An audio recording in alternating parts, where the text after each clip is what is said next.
Olá, povão. Estamos de volta no LunaCast. Você já conhece aqui o podcast. Esse podcast é uma iniciativa aqui desse debate nosso dentro da Luna, né?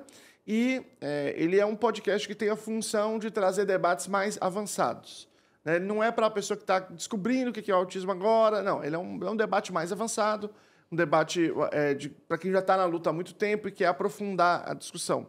Nós estamos fazendo a gravação aqui de vários para publicar. E hoje nós vamos fazer uma discussão muito interessante sobre educação inclusiva no sentido da luta política, do direito à educação inclusiva. Estou aqui com a minha amiga, a Flávia Marçal. Obrigado, Flávia. Foi muito, muito importante a sua presença aqui, viu? Eu que agradeço, meu amigo, essa luta que a gente já tem aí tão constante em favor da educação inclusiva. E com tópicos muito específicos. Eu acho que a gente conseguiu, nesses últimos anos, uma organização melhor, né? Aquilo que é uma demanda, eu tenho certeza que quem está ouvindo, quem está escutando esse podcast, sabe da... Não, desculpa, não é um podcast, né? É um podcast. É um podcast, perdão. Eu fiquei na dúvida. Mas essa é legal, vocês vão manter, que essa é engraçada. Mas, enfim, quem está ouvindo o podcast, então... Não, é porque quem está ouvindo está vendo. Entendi agora, é porque era o conceito do podcast. É porque ele é um podcast mesa-cast. Estilo flow, etc e tal. Então tá. Então, para você que está nos ouvindo e nos vendo, eu acho que teve uma sacada muito boa nos últimos anos, que foi a gente conseguir estruturar melhor essa luta. E, como eu disse, quem está nos vendo e quem está nos ouvindo, que tem uma vivência no autismo, seja como profissional, seja como pai, sabe dos desafios que é a questão da educação inclusiva no país. Então, acho que esse é um tópico essencial. Ontem eu falava sobre isso numa das palestras, eu dizia exatamente que um dos maiores desafios é na área da saúde, educação, assistência social e cultura. Para mim, atualmente, são os 4 pilares mais significativos na garantia de direitos. Exatamente. A Flávia, ela é advogada, ela tem um doutorado em ciências sociais, é professora da Universidade Federal Rural da Amazônia e ela é consultora voluntária do Conselho Nacional de Educação, do Grupo de Trabalho de Educação Inclusiva, junto comigo. Nós estamos nessa toada desde 2018, atuando. Então, nós nos conhecemos já de muito tempo, já trabalhamos muito nesse sentido, e aí vamos contar um pouco dessa história para vocês e os desdobramentos, o que a gente tem daqui para frente. As pessoas ouvem falar do Parecer 50, né? Mas é como se fosse uma coisa que a gente sentou um dia e escreveu. Na verdade, é fruto de um trabalho assim que foi construído no decorrer dos anos. Como é que foi? Vamos contar para o pessoal como é que foi o começo desse trabalho, que justamente tem a ver com o Pará. Isso. Na verdade, um dos nossos primeiros contatos foi exatamente por conta do Projeto TEA, que foi um projeto, tem um pouco uma interlocução aí com a minha história. Eu tive um diagnóstico do meu filho em 2013. E eu comecei a perceber, eu já tinha um mestrado e um doutorado, que embora seja o meu mestrado é em Direitos Humanos, meu doutorado é em Ciências Sociais, mas a minha tese, tanto na dissertação quanto na tese de doutorado, foi sobre o direito à educação.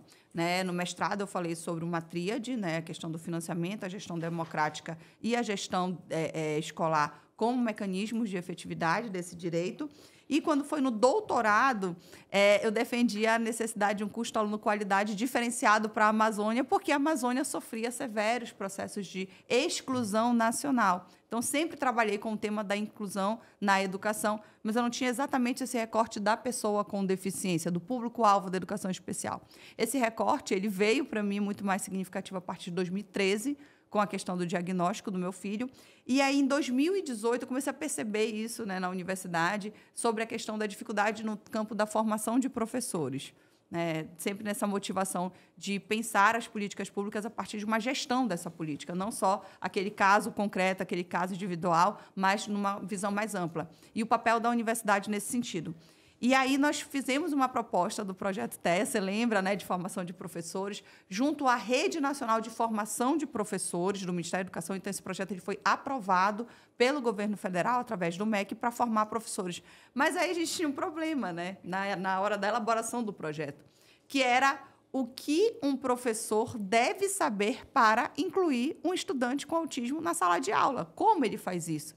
E aí eu fui fazer uma pesquisa, né? Vamos pegar aqui uma referência, vamos ver o que tem no Conselho Nacional de Educação. E não tinha nada, não tinha nenhuma referência técnica específica sobre como fazer. Então, o professor chegava para mim e perguntava assim: Flávia, Meu aluno entrou em crise. Meu aluno não quer ficar na sala de aula. O que eu faço? E aí eu falava, bem, a gente tem algumas referências, né, profissionais, de artigos científicos, mas nós não tínhamos nada descrito, um passo a passo, ou uma orientação de como fazer isso. E daí que surge essa ideia de perguntar ao Conselho Nacional de Educação quais seriam essas diretrizes, porque o Conselho Nacional de Educação tem por finalidade legal, né, prestar essa orientação aos sistemas educacionais. Então, foi daí que surgiu também essa ideia de elaborar uma proposta. Essa foi uma dos pontos, porque quando você tem essa convergência de demandas em relação à educação, vários foram os pontos significativos. Esse foi um ponto, né, essa questão do projeto TEA, você inclusive é formador do projeto TEA,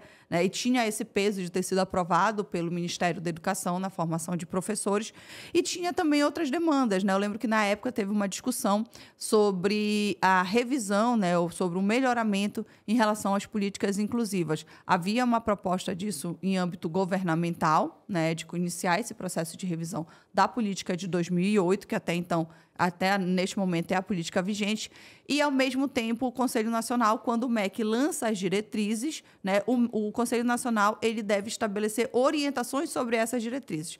Então, iniciou-se um trabalho contínuo e conjunto, né? O MEC trabalhando nas diretrizes e o CNE trabalhando na política. Exatamente.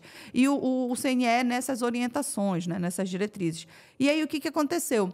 A gente teve, em 2020, a questão da publicação da 10.520, que foi contestada pela sociedade, pela forma com que foi conduzida, né?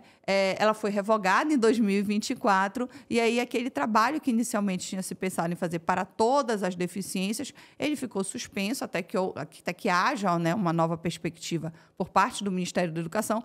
Porém, aquele processo que nós tínhamos entrado lá atrás, específico sobre autismo, se somou a vários outros questionamentos que foram apresentados pelas redes, também questionando sobre o acompanhante especializado, sobre número de matrículas de alunos por sala, enfim, todas essas dúvidas que foram muito recorrentes, chegaram até o Conselho Nacional de Educação, foram unificadas, e daí que surge a ideia de fazer um parecer orientador que pudesse responder a todas essas perguntas. E esse trabalho desses muitos anos, eles... foram trabalhos assim. Eu lembro que a gente ficava. Primeiro a gente ia para Brasília todo mês, né? Ficava lá uma semana, toda semana de reunião do conselho. A gente ficava a semana inteira assessorando, fazendo reuniões também, discussões bem intensas, homéricas, etc. e tal. E era um grupo diferente. E aí, claro que o grupo foi diminuindo, porque era muito caro, muito difícil fazer isso. Porque tudo era voluntário, a gente que pagava e tal. E aí depois, então foi ficando menos gente, depois da pandemia a gente foi se encontrando online, aí pelo menos teve essa vantagem, né? E depois somou um outro grupo, eu queria que você falasse desse outro grupo, que foi o grupo de fato que apoiou a elaboração especificamente do Parecer 50, que incorporou vários outros pesquisadores. Eu acho que você sabe que um dos desafios da gente ter conseguido permanecer e ao mesmo tempo ter encontrado essas dificuldades, eu não sei se você lembra, eu lembro que numa das reuniões do CNE, a gente pensou assim, eu nunca me esqueço, nós chegamos na sala de reuniões, aí a gente perguntou assim, gente, e aí, vamos trabalhar, né? E que tem um texto preliminar, tem uma base. Aí falaram pra gente que não. Eu nunca me esqueço, a gente abriu o computador, a gente abriu o Word, era uma folha em branco, tipo, meu Deus, o que a gente começa a escrever? Então, a gente realmente construiu do zero, porque a gente não tinha... É diferente quando você pega, não, olha, nós já temos aqui um parecer técnico, uma coisa robusta, que a gente vai trabalhar, porque é um tema extremamente complexo, né? Que envolve uma intersetorialidade muito significativa, envolve os professores, envolve a questão das famílias, envolve as questões de saúde, sim. E aí, como é que você trabalha em cima disso sem ter uma referência e, ao mesmo tempo, tendo que partir do zero e com muita responsabilidade?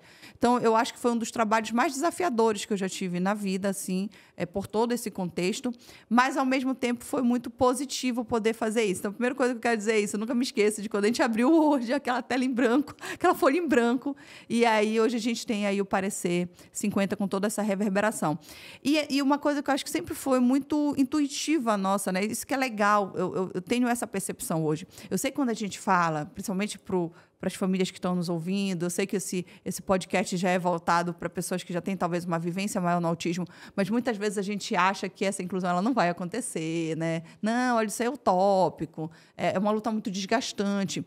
Mas eu consigo perceber que a gente, ao mesmo tempo, a gente começa a mudar esse nosso pensamento. Eu lembro que a gente nem precisou assim organizar e, digamos assim, forçar essa coisa de que a gente tinha que chamar uma pessoa de cada região do país, que a gente tinha que pensar nessa perspectiva inclusiva. Foi quase que automático, né? A gente ficou pensando, não, poxa, é legal chamar alguém do Nordeste, vamos chamar alguém do Norte, vamos chamar, porque a gente entende que tem essa diversidade cultural e, de repente, o que dá certo aqui no Sul pode não dar certo lá no Norte. Foi quase que espontâneo, assim, foi muito naturalizado isso entre a gente. E a gente foi fazendo esse mapeamento e foi daí, esse foi um dos primeiros passos, né? O outro passo muito importante, o que era significativo para a gente. E eu acho que quem está ouvindo, fica essa dica aqui, né? Uma coisa meio coach aqui, momento coach. Você que é pai, você que é mãe, eu queria que alguém tivesse contado isso para mim. Estabeleça quais serão os seus critérios para tomada de decisão. Vocês terão que tomar muitas decisões a partir de um diagnóstico de autismo. Seja você, pessoa com autismo, seja o seu filho, seja você como profissional que decide trabalhar na área do autismo. Então, a tomada de decisão daquilo que vai ser o seu referencial técnico e o seu referencial de vida vai ser muito significativo. Nós decidimos que nós nos pautaríamos por ciência. Nós decidimos que a ciência seria muito... Até porque nós tínhamos acabado de sair de uma pandemia. E nós acreditamos que a ciência ela pode encontrar muitas soluções e muitos caminhos valorosos para você transformar vidas, para você pensar em soluções de problemas.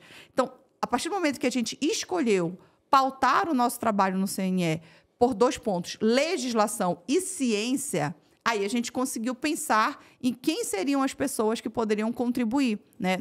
Foi possível que nós sugeríssemos, né? Afinal de contas, há uma relatora, a professora Sueli Menezes, e o nosso trabalho era esse, de consultoria. Nós informávamos, né, quem eram as pessoas que poderiam contribuir com esse trabalho e qual foi o critério que a gente usou. Então, se a gente tinha uma questão legal e uma questão científica, nós nos pautamos por questões científicas. Então, nós utilizamos como critério para o convite pessoas que tivessem ensino, pesquisa ou extensão na área do autismo, né? Então, foi por isso que nós chamamos professor Nassim Chamel Elias, da UFSCar, uma referência, professor Carlos Schmidt, chamamos a professora Débora Nunes, professora Deise, professora Adriane. Então, todas as pessoas que estão ali são pessoas que têm uma vivência na educação inclusiva, especialmente na de pessoas com autismo.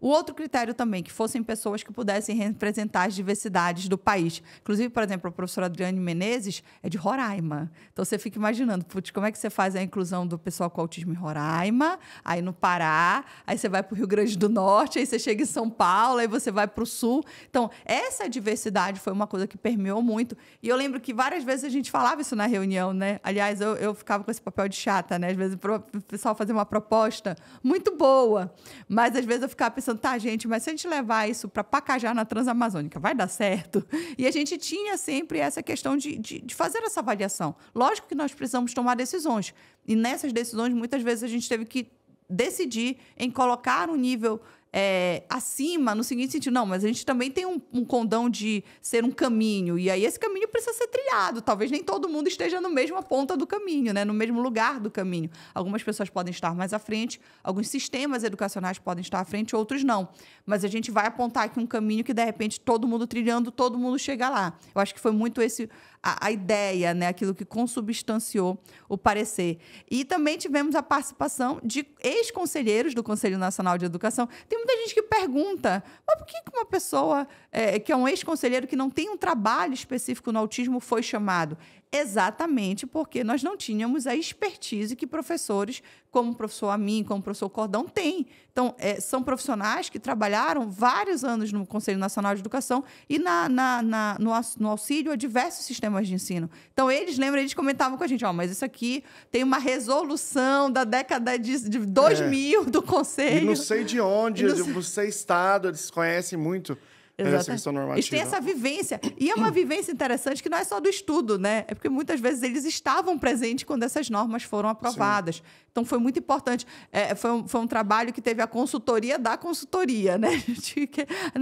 E eles entraram muito nesse processo de auxiliar a gente, identificando aquilo que, de repente, poderia ser mais significativo para estar no parecer. Então, acho que a equipe ela foi muito formada nesse sentido.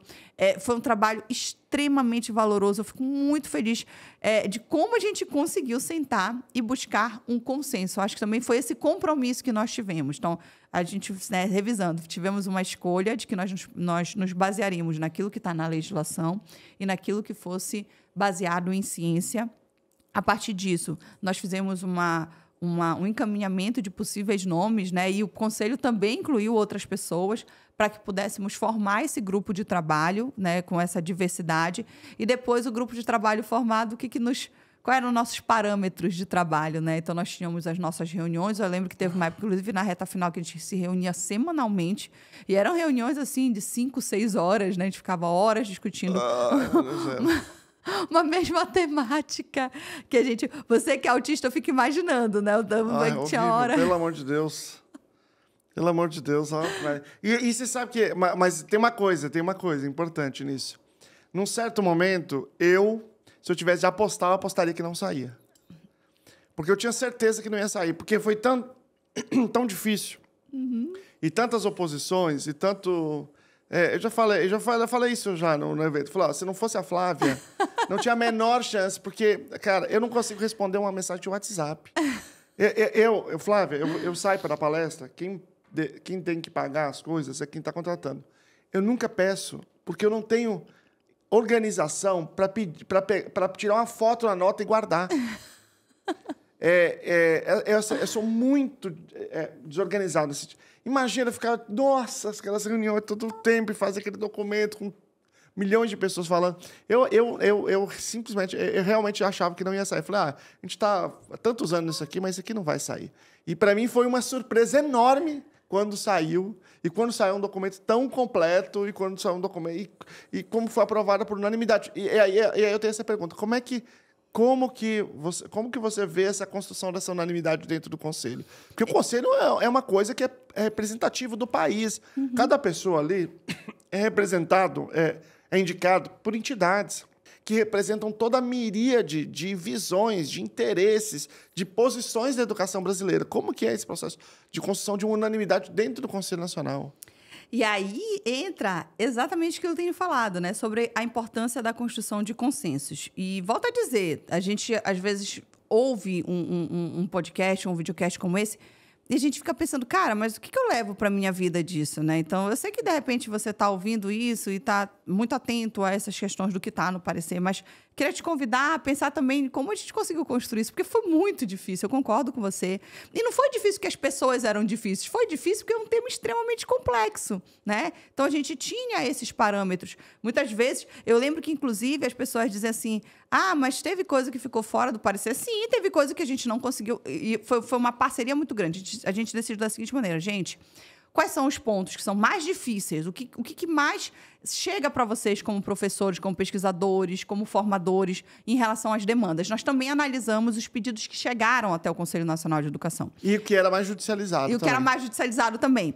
E aí, o que nós fizemos? Nós fizemos uma estrutura de sumário. Então, a primeira decisão, cara, o que tem que entrar ou não no parecer? Né? Só aí já pegou umas boas horas de discussão. Quem está aqui ouvindo, eu já falei isso outras vezes, posso reforçar aqui. Teve um tema, eu me lembro que é a questão curricular. Flexibilidade. Teve 2 temas que eu me lembro agora, assim, tiveram vários outros, mas teve 2 temas que de cara eu já me recordo, assim. A questão curricular, a gente falou, não, a gente não tem ainda subsídio necessário para dizer como deve ser, de que forma efetivamente se faz, não tem pesquisa científica. Ou melhor, talvez até nós não temos... acúmulo para construir consenso entre nós. Exatamente, é isso, exatamente. A gente não tinha... foi um reconhecimento de humildade mesmo. Tipo, não, gente, olha, isso daqui acho que a gente não... E foi muito engraçado que foram várias pessoas falando, né? Eu chegava lá e dizia, olha, isso daqui eu não tenho condições de discutir. E assim, e até... não era uma condição de discutir porque eu não estava disposta a sentar e estudar sobre o tema. É que, ao estudar sobre o tema, eu percebia que ainda estava um tema muito, muito, digamos, com pouco consenso dentro da própria área científica.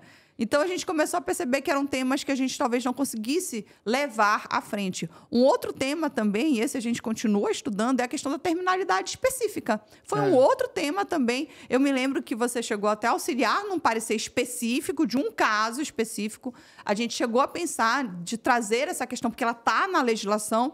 Mas quando a gente foi olhar para fazer uma coisa assim, com essa amplitude que o parecer está tendo, a gente ainda não tem, talvez, o arcabouço necessário, né? A base necessária. E aí são 2 temas que a gente percebeu que a gente não ia conseguir o consenso. E foi muito legal esse processo, né? Então, a gente teve também uma confiabilidade muito grande uns nos outros. Então, eu lembro que tinha vezes que a gente escolhia tópicos, né? Como, por exemplo, sobre o acompanhante especializado. Aí eu tinha que explicar, né? Pessoal, por que não pode ser isso, não pode ser isso? Eu tinha que fazer toda uma explicação legal sobre por que um tema tal, por que outro tema.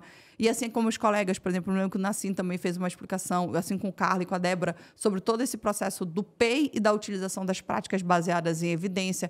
Então, foi um trabalho colaborativo muito significativo. Mas o que fez, então, para quem está nos ouvindo, né, essa metodologia? Pensem em consensos. Nem sempre vai ser só a sua opinião como pai, ou nem sempre vai ser só a sua opinião como profissional. Muitas vezes, para que a coisa avance, você vai ter que buscar esses consensos. Mas eu, particularmente, acho que, embora as reuniões tenham sido complexas, eu não senti e continuo não tendo essa percepção de que houve um desgaste físico, emocional, de saúde mental pela conversa. Muito pelo contrário.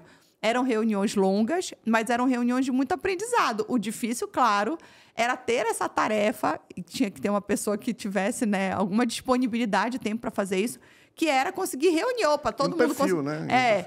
Gente, olha isso daqui, então todo mundo decidimos, está batido o martelo, vai ser assim, então isso entra no parecer. Eu acho que essa pré-relatoria da consultoria foi significativa. E eu me inspirei no próprio conselho, eu acho que foi por isso que deu tão certo a unanimidade, porque nós adotamos nessa comissão, nesse grupo de trabalho, a mesma coisa que já é feita pelo Conselho Nacional de Educação, onde há uma relatoria, onde há um grupo de trabalho. O Conselho Nacional de Educação, ele forma grupo. Se você for olhar o parecer, ele tem um grupo de conselheiros que nos acompanhou. Sim. Lembra? A professora Amabile, o professor Valsenif, professor Capovilla. Então, todos eles são conselheiros que estavam acompanhando aquela temática, e nós tínhamos um grupo de trabalho que também tinha mais ou menos essa mesma estrutura. Você tinha ali os membros do grupo de trabalho e tínhamos uma espécie de relatoria que coube a mim, que era essa questão de ficar unificando, organizando aquelas informações que seriam aprovadas, que foram aprovadas por unanimidade no GT, tudo que foi para o GT,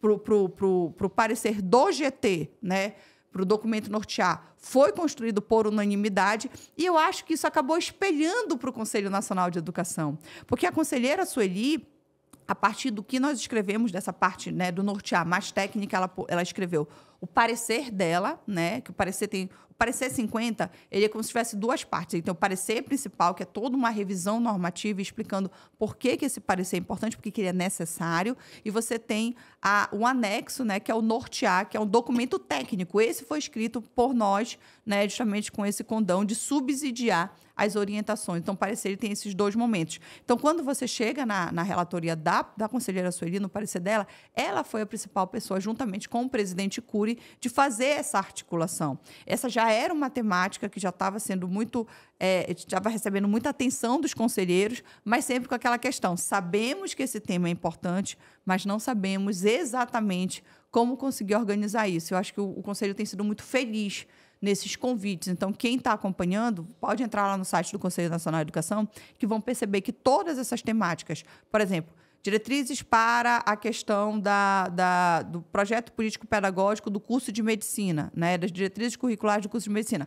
Tem lá, foi formada uma comissão. Da área do direito, foi formada uma comissão. Então, o CNE é muito interessante isso, porque ele já é um órgão democrático pela sua própria essência, ele nem precisaria fazer isso, porque a sua Constituição já é representativa, então, um conselheiro ele já é democraticamente uma representação. Mas, para além disso, eles ainda fizeram essa opção de convidar um grupo de pesquisadores que tivessem esse perfil democrático de todas as regiões, tivessem vivência. Eu sou uma mãe de pessoa com deficiência, também sou uma pessoa com deficiência auditiva, você é uma pessoa com deficiência com autismo, é pai de uma pessoa com deficiência. Então, a gente teve esse perfil também de trazer esse processo de inclusão para dentro dessa equipe. Então, Então, acho que essa simbiose, né, essa coisa, esse espelhamento, ele veio tanto do grupo de trabalho para a questão do conselho, quanto do conselho para o grupo de trabalho. Eu acho que por isso que deu tão certo, por isso que a gente conseguiu. Porque você está me perguntando dos conselhos, mas você já pensou que a gente também teve unanimidade no grupo de trabalho? Sim. É porque no grupo de trabalho a gente estava tão próximo e assim... E eu acho que essa decisão de utilizar a prática com evidência, de utilizar a ciência, ela facilita muito, né? Porque não tem como um olhar para um lado, outro lado para o oposto, porque você tem os dados que estão ali, né? Então, eles já são um mecanismo também que ajuda, ele é democratizante nesse sentido, né? Do Estado, né? Porque ele já aponta para um certo sentido e ele impede que as crenças muito absolutas, muito distantes, se estabeleçam. Eu acho que dentro do grupo foi um trabalho... eu acho que muito... Assim, quando a gente diz assim, ó, eu prefiro assim, mas eu entendo o contexto do grupo, eu estou disposto a fazer. Vamos fazer desse jeito aqui que a gente consegue consenso. Eu acho que foi uma coisa natural daquela distribuição. Porque também tinha outras coisas que as pessoas também abriam mão. Disseram, tudo bem, eu prefiro de outra forma, mas vamos fazer assim. Então, eu acho que foi bem suave, assim. Dentro, foi construído. Não é que teve uma votação, né? Que foi suave, foi um processo de construção de um consenso. Acho que é nesse sentido que acabou sendo mais sutil isso. E eu lembro também que a gente tinha...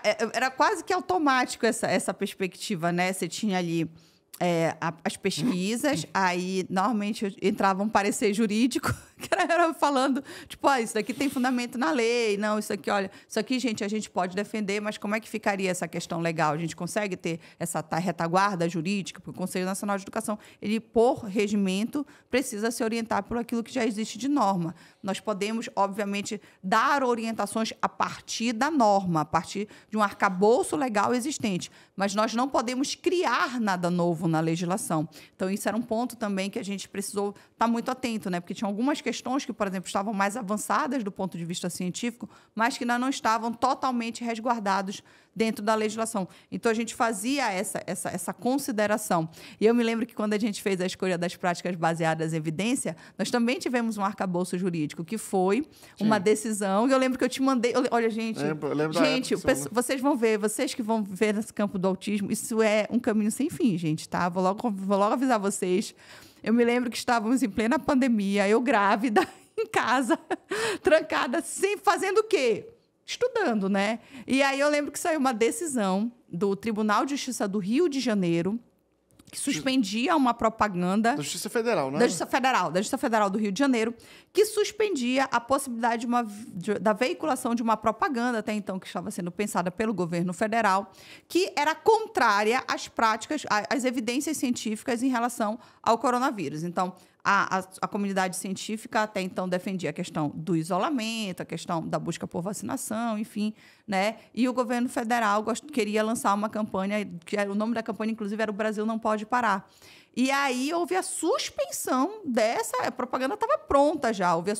Já chegou ao ar, né? E aí a Justiça Federal, ela suspendeu, né? Ela interviu, porque ela entendeu, o governo não pode, né? O Estado, ele não pode fazer esse tipo de conduta que esteja contrária à ciência. Então, olha lá, a gente tinha uma decisão judicial reforçando aquilo que nós, como pesquisadores, que nós que acreditamos na ciência, já tínhamos como parâmetro. Então, isso foi o porquê nós escolhemos trabalhar com ciência. Claro que havia uma convicção pessoal de qual era o caminho que poderia ser tomado, e nós partimos dele, mas ele vinha também dessa perspectiva que eu me lembro que eu te mandei em plena pandemia, todo mundo em lockdown. Depois transitou em julgado, mas nessa época não era, tinha acabado de sair a decisão. Tinha acabado de sair. Eu falei, olha, Luciano, você viu isso, querido? Tipo, primeiro, você está vivo, está bem, está todo mundo ok, tá. Olha, você viu que saiu essa decisão do Tribunal da Justiça Federal, enfim. E aquilo ficou na minha cabeça. E aí, desde então, a gente ficou pensando, cara, a gente precisa acreditar na ciência. E eu realmente fico feliz da gente ter conseguido trazer isso para o parecer. E eu quero deixar aqui, lógico que a gente sabe que a ciência, ela tem também as suas pormenoridades, a gente tem a questão do enviesamento, a gente precisa estar atento sempre a isso. Mas a ciência ainda é o melhor caminho, aquele caminho que a gente tem maior efetividade, reconhecida, inclusive, pelo Judiciário brasileiro. E aí, nós aprovamos em dezembro de 2022... 23. Dezembro de 2023, foi aprovado por unanimidade no Conselho Nacional. Em janeiro de 2024 foi apresentado para a sociedade. Vamos falar sobre a repercussão. Sim, porque aí foi interessante. Quando foi aprovado em dezembro, foi por conta do rito, né? Tinha que parecer, já estava pronto, precisava ir à votação, enfim. E, na época, eu me lembro que eu tive um diálogo com o presidente, com a conselheira Amable e com a conselheira Sueli, explicando que nós iríamos iniciar de novo um ano letivo, que todo início de ano letivo a gente sempre tem demandas muito significativas na área de inclusão de pessoas com autismo.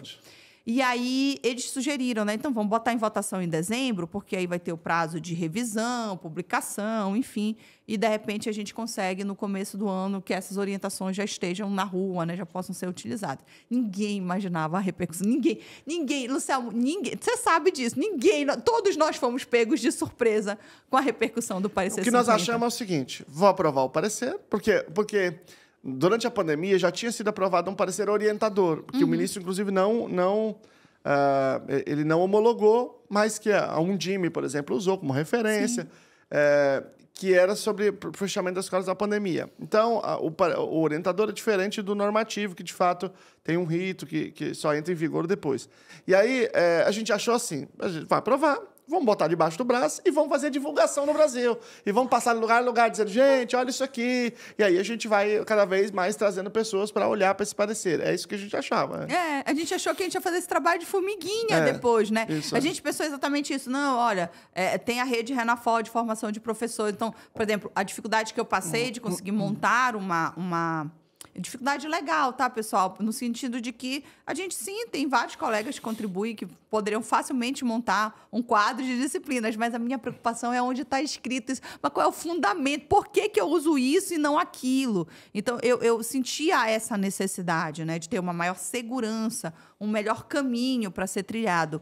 E aí, eu ouvia isso dos professores também. Mas, Flávia, como é que eu faço? Eu posso adaptar ou não? Mas eu PEI. Como é que eu faço esse PEI? Se a família não aceitar, como é que eu resolvo? Então, esses eram pontos que chegavam para mim todos os dias. Eu sentia essa falta dessa orientação. Como advogada, eu conseguia responder aquele caso que chegava até a mim, mas eu ficava pensando, e as outras pessoas que não conseguem chegar num advogado, ou não tem esse tipo, e as próprias redes, e as escolas que querem fazer um trabalho inclusivo, por onde ela começa, entendeu? E se ela der azar de repente, pegar um advogado que não tenha essa experiência na área de educação inclusiva e que, de repente, até possa orientar de uma forma equivocada. A maioria dos casos. Depois a gente pode até falar, por exemplo, do caso do crime de negativa de matrícula, né? Que muitas escolas cometem sem nem saber que é crime. Exatamente. Né? Então, assim, tem toda essa repercussão. E a gente, com essa preocupação, inclusive social, a gente pensou na estruturação do parecer e por isso também que ele foi votado dia 4. A ideia é que ele, né, tivesse já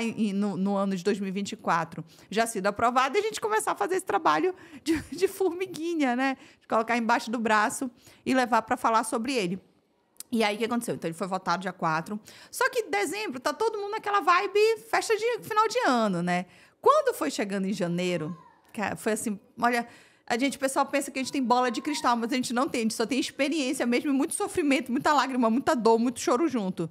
Saiu, eu me lembro perfeitamente, saiu assim, acho que era mais ou menos dia 10 de janeiro, saiu uma longa matéria no Jornal Nacional, que inclusive quem foi entrevistada foi a Beta do Colo de Mãe, que depois, né, teve toda a situação do Rio Grande do Sul, enfim.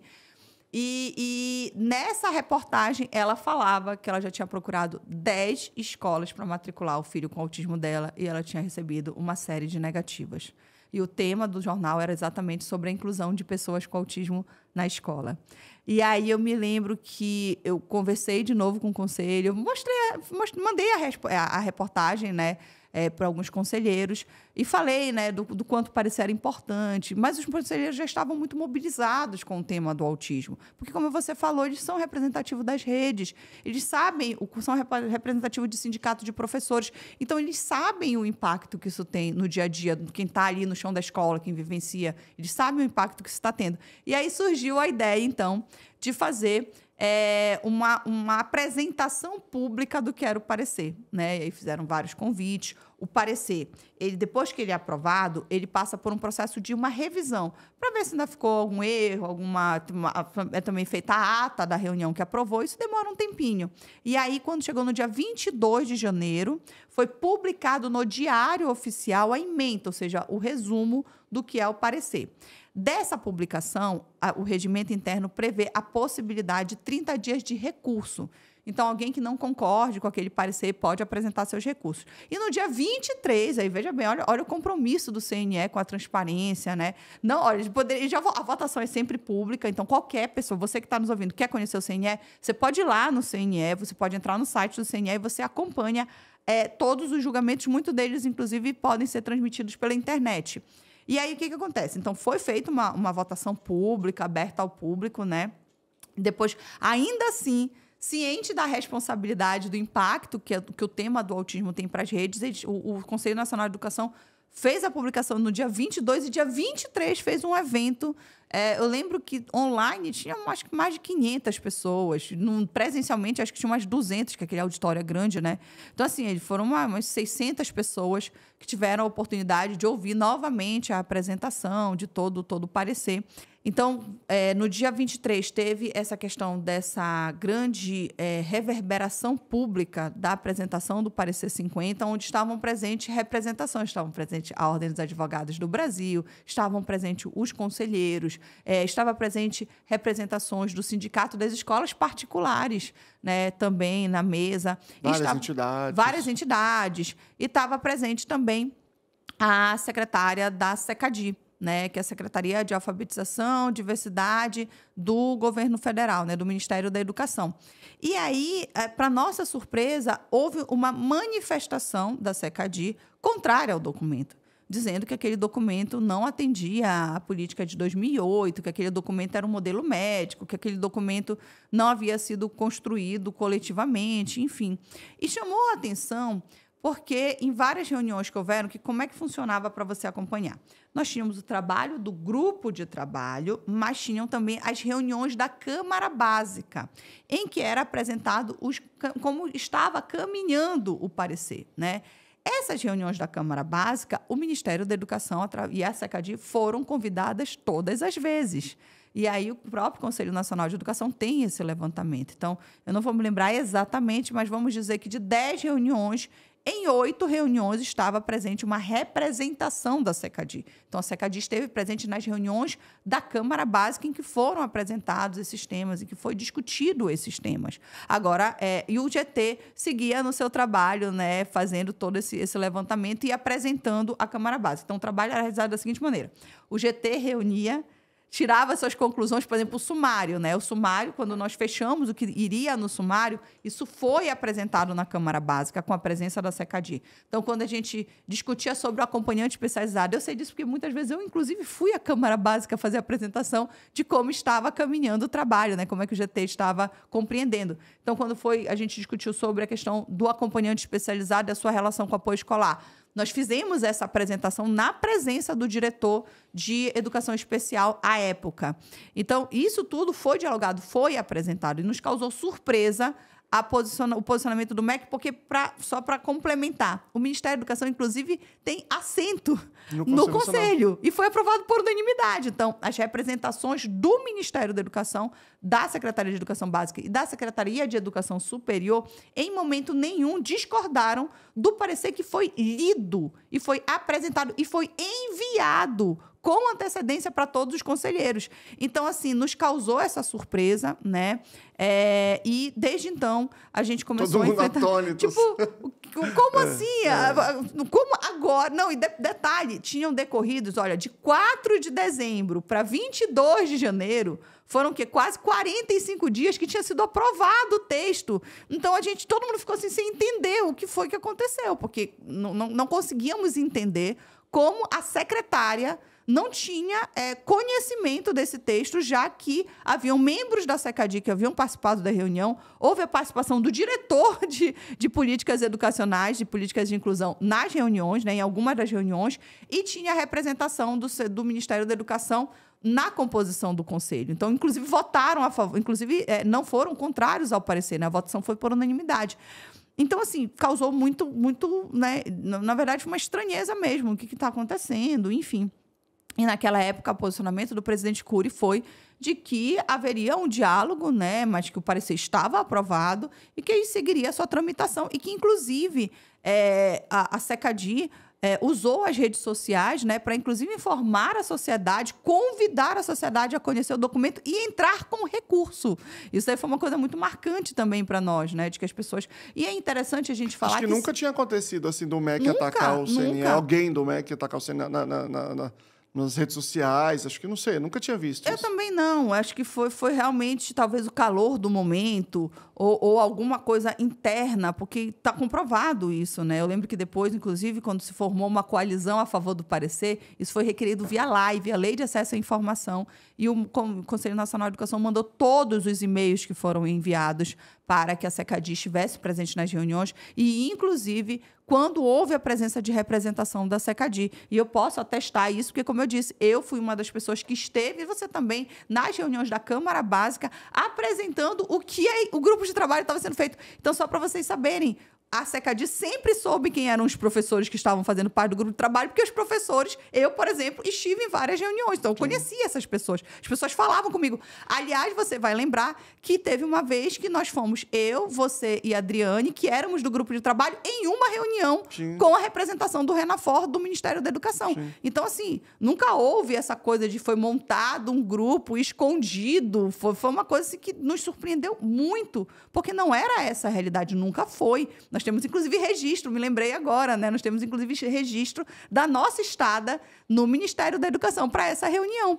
Então, assim, essa construção, ela foi muito transparente, chamou a atenção esse tipo de medida, que a gente espera que cada vez mais não deva acontecer, porque isso gera um desgaste desnecessário, né? Acho que o Conselho e o Ministério da Educação têm uma longa história de atribuições conjuntas e de luta pela educação, e eu acho que isso deve permanecer.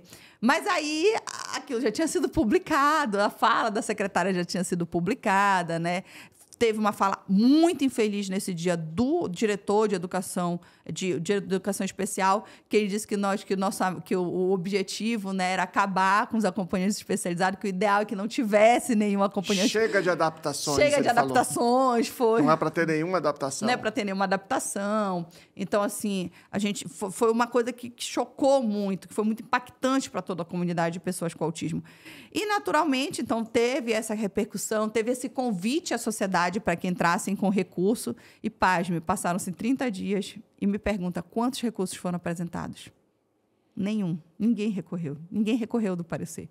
Juridicamente, o parecer estava pronto para seguir para a homologação. E foi por isso que ele seguiu para a homologação. Porque não houve a apresentação de recurso dentro do regimento interno do que prevê o regimento do Conselho Nacional de Educação.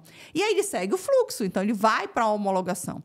Quando ele chega ao Ministério da Educação, começa um movimento muito pequeno, mas barulhento, contrário à homologação e, principalmente, falando coisas que não estavam no documento.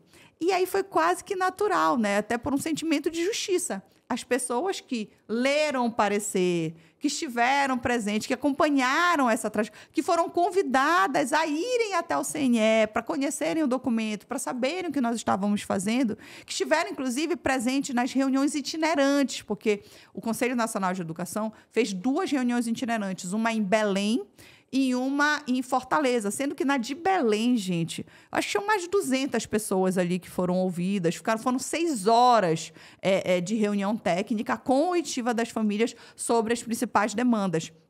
Então, assim, as pessoas viveram isso, as pessoas sabiam que aquilo não era verdade. E por isso que foi tão rápida essa questão dessa mobilização a favor do parecer, porque tinha muita gente que tinha vivenciado aquilo. Eu lembro que teve o pessoal do Xingu. Aliás, meu grande abraço aqui, o pessoal do TES do Xingu, que é lá do meu Pará, que eles vieram do Xingu, gente. Eles vieram da Amazônia, de lá da região de Altamira, para poder estar na reunião, porque, inclusive, nessa reunião estava o presidente da Comissão de Educação do Senado. Então, veja bem, até o Senado estava sabendo que esse parecer existia, como ele seria votado, e contou com a participação do senador Flávio Arnes. Então, a equipe do TES do Xingu, né, as representações dessa mãe, vieram até Belém. E elas foram uma das primeiras a se manifestarem, a dizer, não, claro que teve, pai. Se teve audiência, a gente estava lá, a gente falou, entendeu? Então, como é que estão dizendo que o parecer não tem validade, que o parecer não representa aquilo que a gente quer? E foi por isso, e eu acredito que isso foi o fator que mobilizou tão rapidamente essa questão do parecer. Eu acho que essa questão de que, sim, as pessoas se sentem representadas no parecer.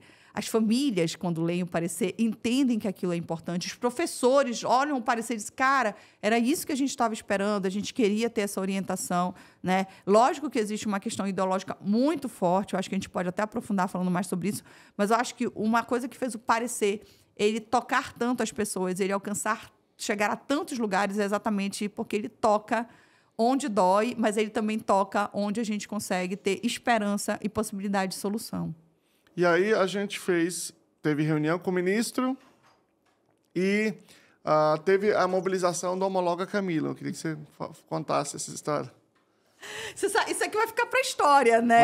É um documento historiográfico. É um documento historiográfico. Mas a campanha do Homologa Camilo foi muito interessante. Você sabe que eu não me lembro exatamente quando surgiu a hashtag Homologa Camilo. Não sei se você lembra, porque foi uma coisa...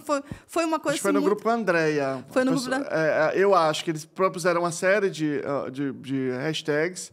E aí a gente falou, essa aqui é legal. Essa aqui...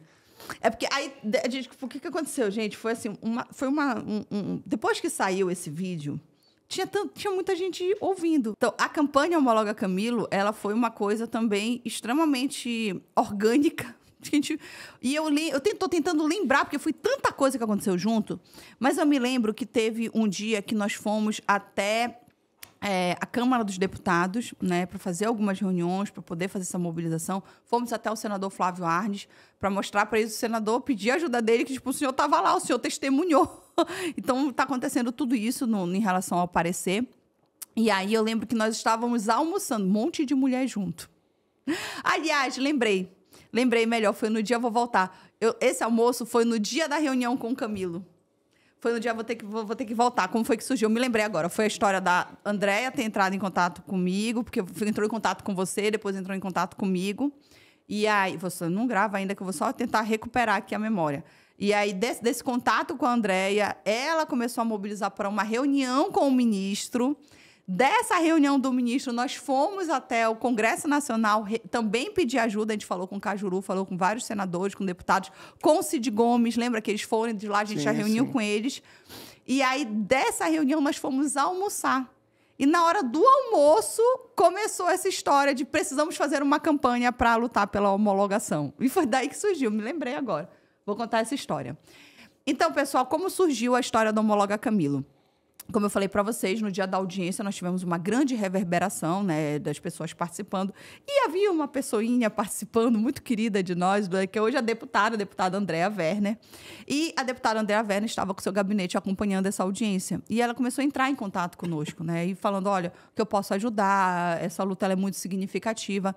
E, então, uma das questões que ela propôs foi, vamos reunir com o ministro, né? E aí ela fez toda uma articulação muito significativa com pessoas de todos os grupos políticos. Isso é muito bonito, né? Quando a gente olha assim, essa história ela vai ficar marcada. Então, você tinha numa mesma reunião pessoas do PL, você tinha gente do PCdoB, você tinha PT, PSB, PSD, inclusive, tá? Sim, Tinha a Tabata Amaral, Cid Gomes, né? A Grace Elias, a Alessandra Aber, o deputado Orlando Silva, né? Então, você tinha a Isa Arruda, de novo, de várias áreas da região do Brasil como um todo, o senador Flávio Arnes também, através da sua representação, senador Cid Gomes. Então, assim, aí detalhe, também tínhamos, e aí é importante mencionar, várias entidades do Brasil como um todo. Então, você tinha lá gente do Xingu, você tinha gente da Abra, né? A Maria do Carmo esteve conosco, uma representação histórica nesse campo também.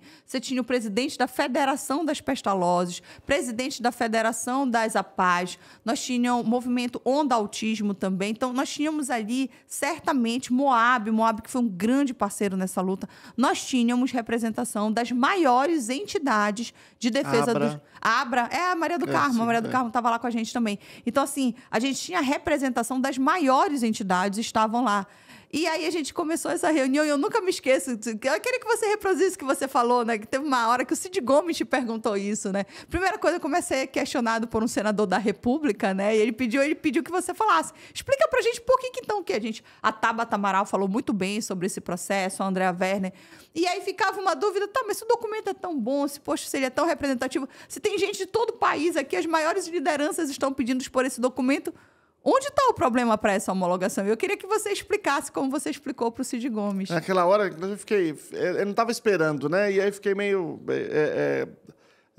nervoso para falar. Mas o que acontece é que o debate ele é ideológico, ele é um debate de que algumas pessoas entendem que não pode ter nada individualizado para crianças com autismo, para nenhum estudante com autismo. Por quê? Porque essa é uma ideologia que supõe que se eu fizer qualquer coisa individualizada, então isso é discriminação. E aí, para quem faz esse discurso, que é as pessoas da inclusão total, a realidade não importa, os dados da realidade não importam, porque o que importa é se o discurso coaduna com os valores. Então, se eu disser assim, bom, se eu fizer uma coisa individualizada, eu tô discriminando. Então, no discurso, eu estou contra a discriminação. Então, esse discurso tem a ver com esse valor. Eu sou contra a discriminação, todo mundo é contra a discriminação. Uhum. Então, esse discurso é bom, então isso é bom. Uhum. Quando o que nós estamos fazendo a maneira da gente chegar à conclusão é diferente, porque a gente vai olhar para a realidade. A gente olha para a realidade e se pergunta, bom, isso aqui funciona? Não, não funciona. Então não vamos fazer porque não funciona. Uhum. Quais são os dados da realidade? Os dados é que eu preciso fazer ajuda individual. É só assim que eu consigo fazer os indivíduos aprenderem. Né? Então eu preciso de plano educacional individualizado. Eu preciso do desenho universal antes. Eu faço a estrutura para que menos gente precise de individualização, mas quando ela é necessária, eu entrego. Então, essa é uma divergência. A divergência é ideológica, porque nós partimos do pressuposto que a gente tem que utilizar a ciência para interpretar, e eles partem do pressuposto que a ciência não importa, os dados não importam. O que importa é a ideologia que pressupõe que tudo que é individualizado é discriminação. Mais ou menos isso. E eu lembro que, inclusive, depois eu fiquei refletindo sobre a tua fala, sobre o impacto que esse tipo de postura pode ter em diversas políticas de pessoas que lutaram muito para conseguir ter esse direito. Você pensa, por exemplo, esse discurso em relação às ações afirmativas e às cotas raciais, que você vai dizer, não posso discriminar, porque todo mundo é igual, né? Eu tenho que tratar todo mundo igual. E aí, como é que você fica com essa questão da igualdade formal versus a igualdade material, né? Onde, aí, do ponto de vista formal, todos somos iguais. Mas para que eu efetive esse princípio, eu preciso fazer as políticas públicas para garantir que os que são desiguais, né, sejam tratados de forma desigual na medida da sua desigualdade. Que é o conceito de equidade. Exatamente. E o que eles dizem? Que equidade, usou a palavra equidade é neoliberal. Pois é, mas aí você tem um problema, né? Que aí você vai fazer o quê? Com todas as suas afirmativas, com todos os programas que buscam exatamente garantir que essa equidade, que essa igualdade, do ponto de vista formal, ela possa se materializar. Então, acho que isso também foi um pressuposto que era tão claro para a gente que nunca chegou a ser ponto de debate. A gente nunca discutiu. Não, a gente quer que a igualdade seja real. Isso já era um pressuposto que a gente já chegava nas reuniões pensando, tá, gente, mas isso vai funcionar? E você sabe que, inclusive, isso do ponto de vista científico não era só filosófico. Muitas vezes a gente pensava... Eu me lembro que o famigerado quadro de práticas baseadas em evidência, nós chegamos a ter essa discussão. Tanto que quem lê a primeira versão do parecer, foi aprovado em 4 de dezembro, você vai ver que tem um parágrafo que a gente descreve isso, né?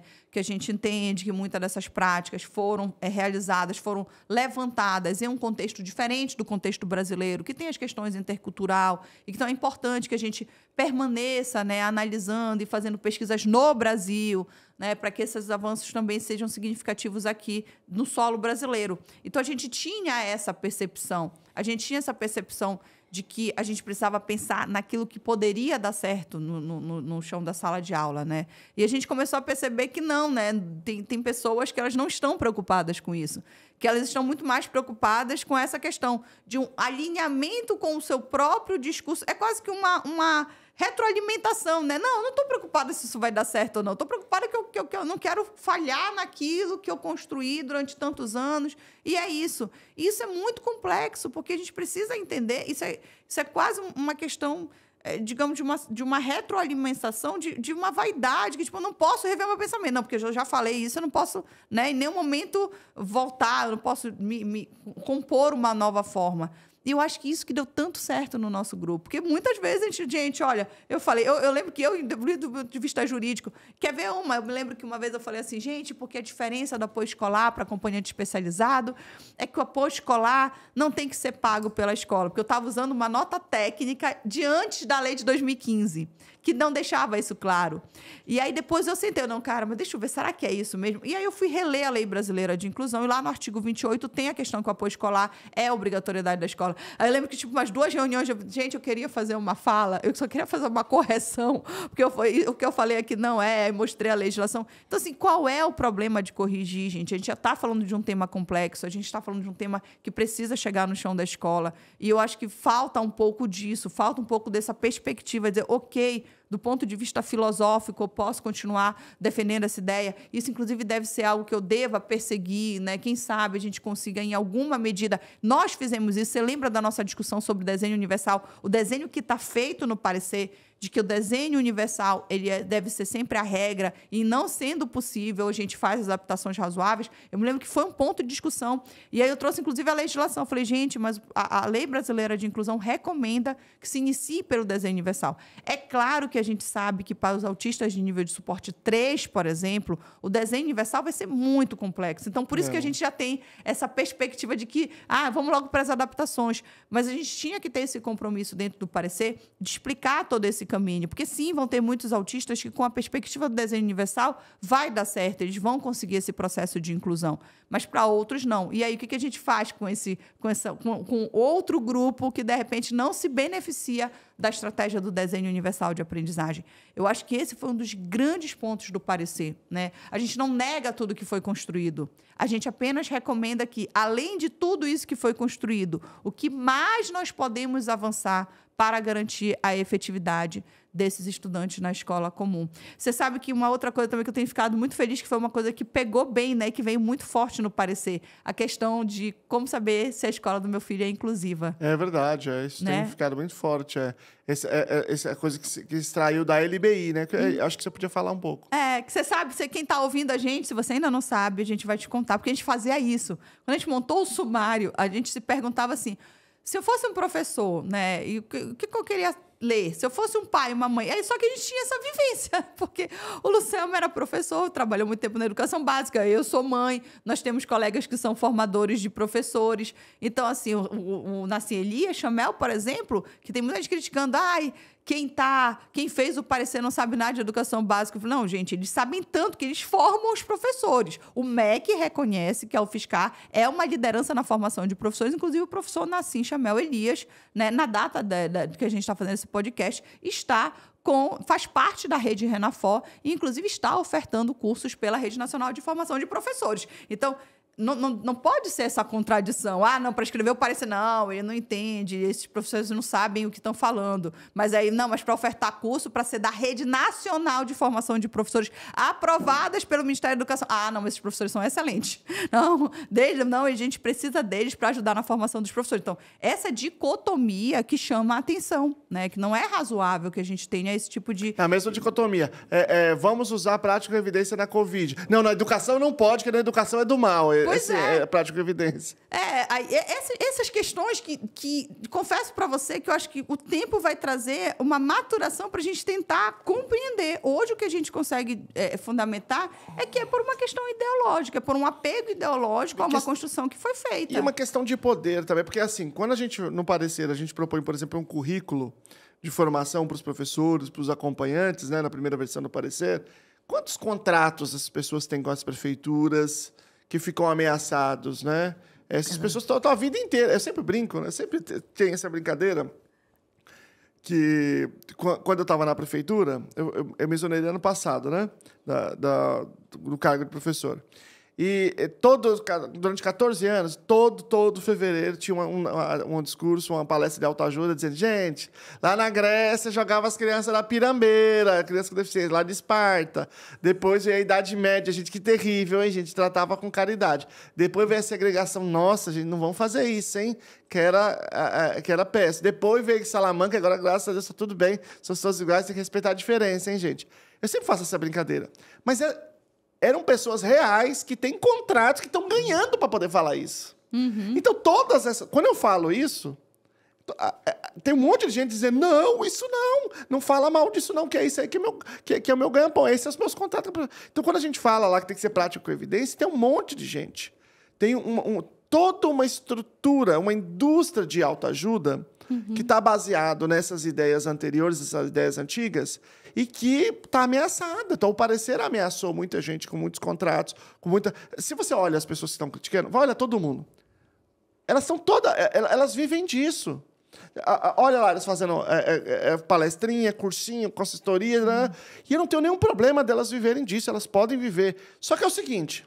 Só estuda a prática com evidência e ajusta o que você está falando. Ao invés de você estar falando só palestra de autoajuda, acredite nos seus sonhos, ame as crianças e todo mundo aprende, ensina uma coisa real. Sim. Agora, você quer trabalhar com isso e não quer nem estudar, aí você está querendo... É a moleza demais, né? E eu percebi muito isso também, né? O Parecer... Ele rompe essa barreira, né? Então, por exemplo, quando a gente vem lá trabalhando acesso, permanência, participação e aprendizagem, a gente reforça, por exemplo, o projeto político-pedagógico.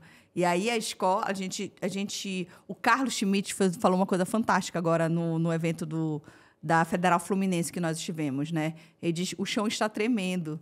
Mas eu confesso para vocês, quando a gente escreveu, nos pareceu tão lógico que a gente não teve essa coisa, eu vou mexer com estruturas. A gente nós somos humildes, vamos combinar. A gente nunca imaginou, na verdade, a gente achou assim, poxa, vamos ter um documento para a gente botar embaixo do braço e bater de porta em porta para lutar, para que isso seja implementado. Mas olhando por esse viés de quem está, né, nesse mainstream aqui, que é quem dita o que deve ser a educação especial no Brasil, de fato, o Parecer mexe com muita coisa, né? O Parecer, ele mostra que é preciso que a gente avance, que não dá para ficar só na parte teórica. Ele mostra que a gente precisa olhar para o chão da escola. Ele fala sobre coisas que não são trabalhadas. Ele tira dúvidas, por exemplo, coisas que a gente não consegue também ter todas as soluções. Mas, pelo menos, a gente se desafiou. A gente teve a coragem de dizer, não, como é que faz para enturmar esse pessoal? É um desafio. Eu entendo que o proprietário da escola está preocupado. Não, fala o que é enturmar. Oi? Fala o que é enturmar. O que é enturmar, gente? Enturmar é como você coloca esses estudantes dentro de uma sala. Como é que você organiza? Então, por exemplo, tem escola que, né, sem a orientação adequada, diz, eu só vou receber um aluno por turma. Ou então, esse ano eu não vou abrir matrícula. Todo aluno que for público-alvo da educação especial, especialmente os autistas e pessoas com deficiência, eu não vou receber. Muitas vezes sem nem saber que isso é crime. Então, muitas vezes recebendo um conselho jurídico equivocado, porque é crime. Às vezes eles estão se baseando numa resolução, e aí o Parecer enfrentou isso e esclareceu que isso é crime em qualquer hipótese. Não tem nenhuma hipótese que você negar uma matrícula por ser uma pessoa com deficiência que não seja crime. Porque tem um parecer. Sim, mas o parecer está abaixo da lei. Uhum. Né? Então, o parecer, uma resolução. E aí o Parecer enfrentou isso e propôs formas de fazer enturmação. Exatamente. A enturmação é a correlação entre o indivíduo e a turma. Então, propôs uma forma de organizar isso, né? Uhum. Ao invés de ser essa forma que acaba levando outras formas, que é botar todo mundo na mesma sala, que também está equivocado. Então, no final das contas, tem uma sala com 20 alunos autistas. Então, propôs uma outra forma de enturmação que é uma coisa muito importante para quem está lá na escola fazendo a consolidação das turmas. Uhum. Né? Então, olhando, de fato, para o dia a dia da escola. E aí, para quem não sabe, o que a gente conseguiu avançar no Parecer? A gente ainda não tem nenhuma legislação que fale sobre o número de alunos por turma, inclusive na educação básica, tá, pessoal? Nem só na educação especial. Na educação básica, como um todo, nós não temos essa limitação. Existem algumas resoluções de conselhos municipais e estaduais que falam sobre isso, mas do ponto de vista federal você não tem. Você tem projetos de lei, mas isso nunca ficou definido. E tem NR sobre a questão da correlação com o espaço físico. Exatamente. Inclusive, na época da pandemia, a gente fez esse estudo, lembra? A gente considerou, inclusive com distanciamento financiamento, quantos alunos máximos cabiam. Utilizamos as plantas arquitetônicas da FNDE. Olha o grau de profundidade que a gente teve que estudar, né, para tentar encontrar algum caminho. Então, gente, para explicar melhor para vocês, o que é o FNDE? É o Fundo Nacional de Desenvolvimento da Educação. O FNDE, ele financia a construção de escolas públicas para estados, para municípios. Só que para você ter o financiamento do FNDE, você tem que seguir o projeto técnico que o FNDE disponibiliza. Então, ali você tem uma correlação entre o tamanho das salas e o número de alunos que podem estar por sala, né, por uma metragem. Então, por aí a gente também tirou como parâmetro para tentar identificar se nós conseguiríamos, no parecer, avançar sobre uma demanda que, particularmente, neste momento, hoje, eu ainda não tenho uma posição técnica e jurídica fundamentada, que seria se é possível limitar o número de estudantes por sala de aula ou não, ou se é válido aquela questão de que cada um estudante com deficiência que entra na turma, eu retiro um número X de estudantes. Eu quero dizer para vocês que eu estou comprometida com esse estudo, inclusive pensando também nas escolas particulares, especialmente as pequenas escolas particulares, que fazem um trabalho muito relevante para a sociedade, também de atenção à educação. Mas, nesse momento, o que nós conseguimos avançar no parecer?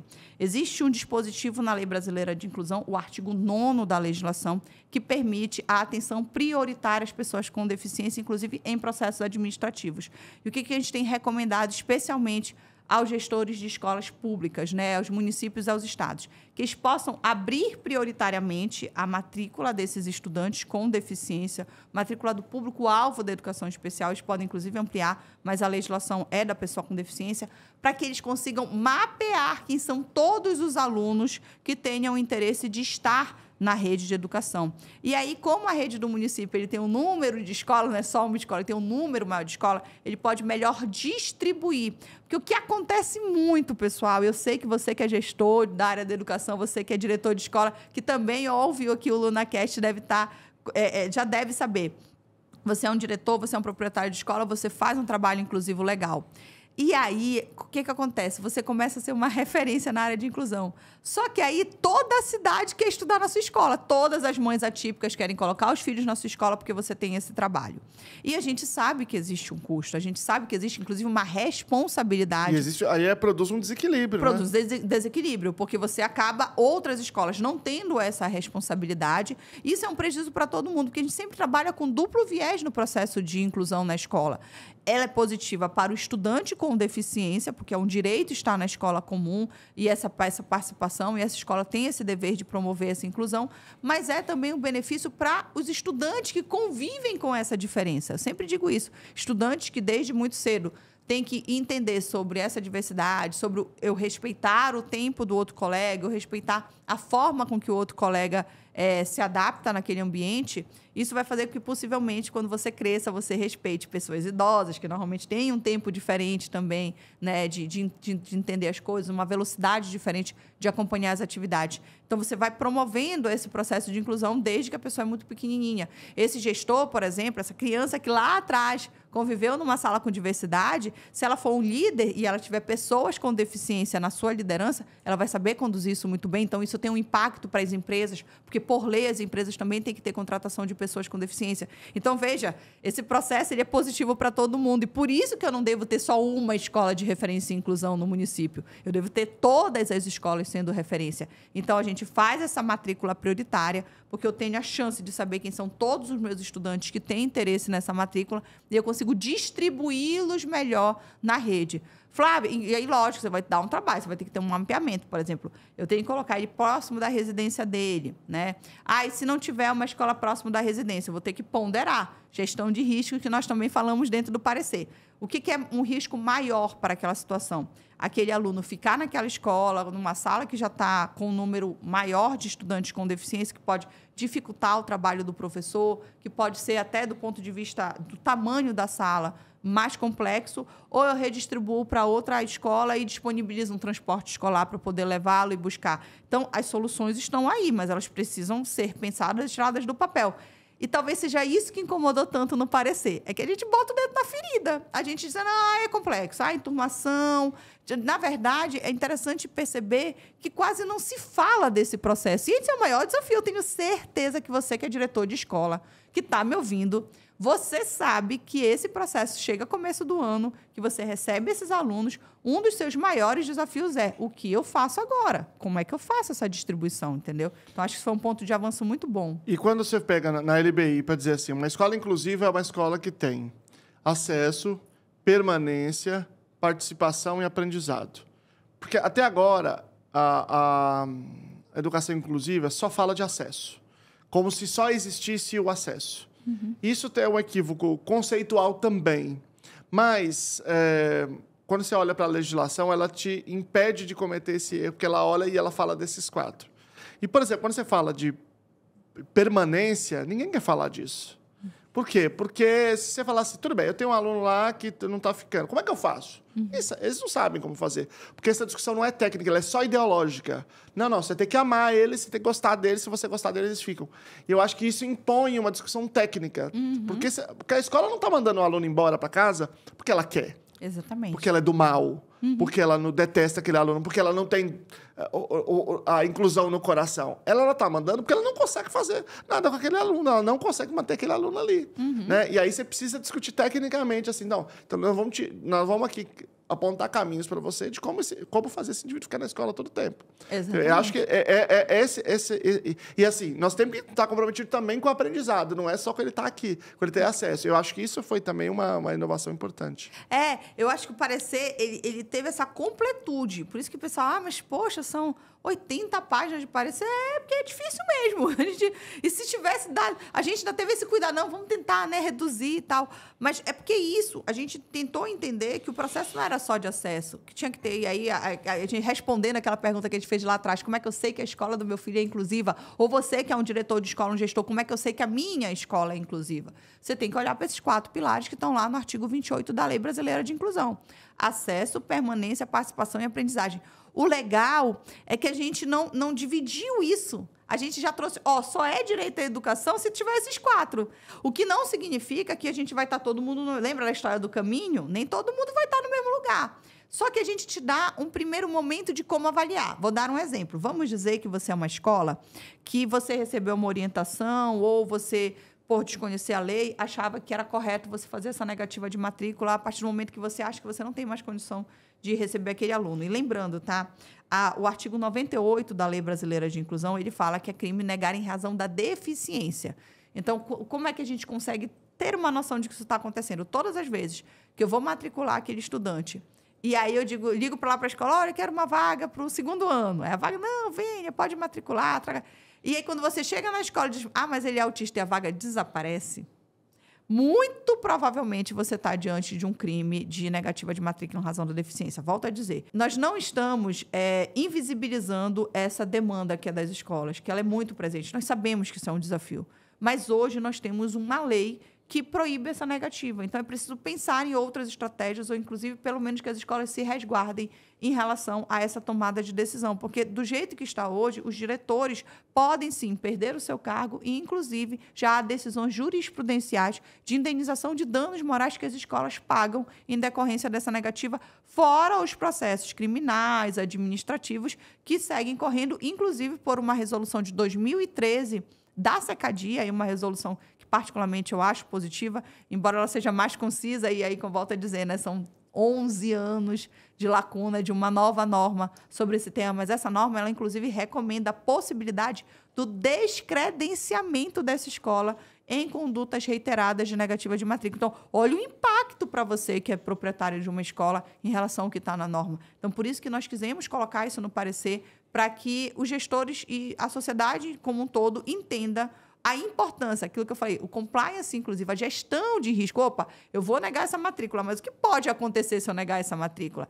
Então, a gente sai muito desse campo mais ideológico, mais utópico, e a gente diz, quebra de barreiras atitudinais é essencial. Se eu tivesse que escolher qual a barreira por onde a gente começa, tem que ser a barreira atitudinal. Então, sim, o professor tem que querer fazer aquele processo de inclusão, ele tem que se fazer uma análise de barreira, onde é que estão essas barreiras atitudinais, o que nós podemos fazer em relação a isso. Mas eu não posso parar só na barreira atitudinal. Eu preciso seguir, eu preciso pensar nos outros instrumentos e nas outras possibilidades. Eu acho que é esse o grande mérito do parecer. Ele não para somente na barreira atitudinal, ele vai além.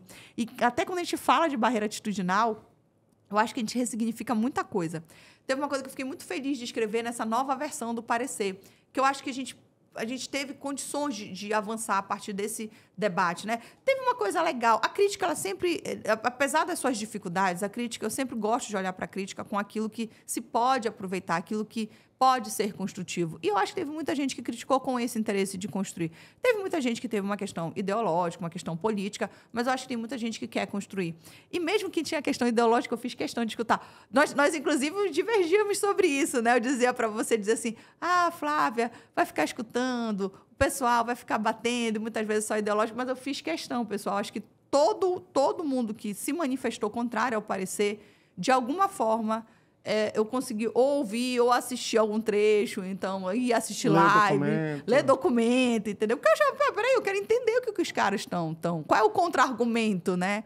Infelizmente, muitas vezes, o contra-argumento sequer correspondia ao que estava escrito no parecer. Era um problema. O que eu li muita coisa, né? Mas nada do que eu li estava no documento, assim. Parece que imaginaram que tinha uma certa coisa... E aí as pessoas escrevem no documento uma coisa... Eu acho isso muito impressionante, assim. Porque, vou te dar um exemplo aqui. Tem um documento que diz assim... Porque aqui o parecer está dizendo que exige o diagnóstico para educação especial. Olha, o parecer só tem um lugar falando no diagnóstico, que é só para dizer que não precisa do diagnóstico. Exatamente. Tem um lugar inteiro para dizer, olha, não precisa do diagnóstico, nós somos contra o diagnóstico. Aí a pessoa diz exatamente o contrário. Eu não entendo. Eu não consigo entender. Eu tenho uma dificuldade... Eu não sei se a pessoa tem uma dificuldade de compreensão muito grande ou ela não leu, que eu acho que é bem mais provável, né? Ela ouviu alguma coisa, eu acho que é isso aí. Mas é igual na internet. A pessoa não entende nada do assunto, ela fala, não, eu vou comentar. Eu vou comentar. É a minha opinião. Eu vou comentar. Você sabe que às vezes a gente ouve que a ciência ela é muito arrogante. A postura científica, a gente fala, tem evidência, não tem evidência. E eu acho tanto o contrário. Antes, eu era muito mais bocudo de dar opinião. Hoje, são tantas coisas que eu falo assim, você vai falar comigo, qual é a sua opinião? Eu falo, eu não conheço os dados, eu não vou falar nada. Uhum. Quer dizer, são tantas coisas que isso acontece que hoje, quando a gente assume a postura científica, a gente tem, eu acho que é uma postura muito mais de humildade, de dizer assim, olha, a minha opinião, a minha percepção, ela é tão enviesada que isso não faz nem sentido alguém se pautar por isso. Então, eu tenho que entender quais são os dados e aí eu posso discutir aqueles dados. Mas sem dados, eu vou falar de quê? Foi um exercício que a gente fez hoje aqui várias vezes, né? Acho que eu já falei pelo menos uns 3 tópicos aqui que eu falei, isso aqui a gente conseguiu avançar até aqui. Daqui para frente era exatamente isso. Passaria a ser a minha opinião e não necessariamente algo que a gente tivesse uma base legal ou uma base científica para poder defender. É importante dizer o seguinte, 2 coisas importantes. Houve uma luta muito grande esses tempos. O MEC não homologou. Esse mesmo departamento que foi lá falar no Conselho Nacional de Educação, nós tivemos uma reunião com o ministro, uma reunião, sei lá, de meia hora, 1 minuto. Depois teve uma reunião do dia inteiro que o Ministério pagou, que não foi nós, todo mundo foi pagar. Não, o Ministério pagou para essas pessoas, a maioria dessas que vem nessas palestras de autoajuda, para poder ir lá falar mal do parecer. E aí foi muito desproporcional em termos institucionais. Muito, muito desproporcional, né? Apesar disso, a foto do ministro que a gente está com ele e que a gente comentou, homologa ministro, é a mais comentada da história do Instagram do ministro da Educação. A segunda colocada, que é o lançamento de uma política de Estado, que é a prioridade do MEC, tem menos da metade dos comentários. Então, ela mostra que houve uma desproporcionalidade institucional, mas, do ponto de vista social, o Parecer 50 se mostrou muito representativo. Eu quero salientar a 2 pessoas aqui, o papel de 2 pessoas. Uma é a Andrea Werner. Ela realmente teve um papel espetacular. Ela que conseguiu essa audiência com o ministro. Uhum. Ela teve um papel muito importante em todo esse debate, de fazer essa luta política, de levantar essa luta política. E a outra pessoa foi a Liliane Signorini, que foi uma pessoa, junto com o André, inclusive, que fez uma movimentação muito grande, como uma professora com 27 anos de carreira, mãe de 3 autistas, inclusive uma pessoa representativa, que ela fazia liga entre várias coisas. Infelizmente, a Liliane nos deixou, faz hoje um pouco mais de 2 meses, menos de 3 meses que ela nos deixou. Foi um baque para toda a comunidade, assim, foi muito chocante para todo mundo, né? Para nós, uma pessoa particularmente muito aguerrida e muito, muito querida, enfim.